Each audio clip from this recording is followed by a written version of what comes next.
జిల్లా ప్రతిపాడు నియోజకవర్గం పెదనందిపాడు మండలం జీజీపాలెం గ్రామంలో గురువారం అల్లూరి సీతారామరాజు 126వ జయంతి సందర్భంగా విగ్రహానికి పూలమాల వేసి నివాళులర్పించారు.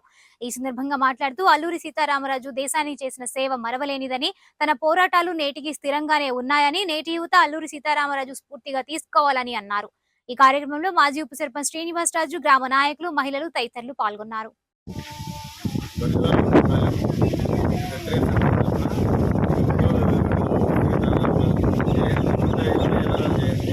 ఘనంగా జరుపుకోవడం జరిగింది.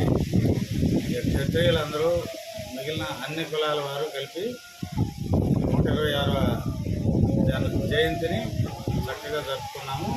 విప్లవ వీరుడికి నివాళులు అర్పించాము.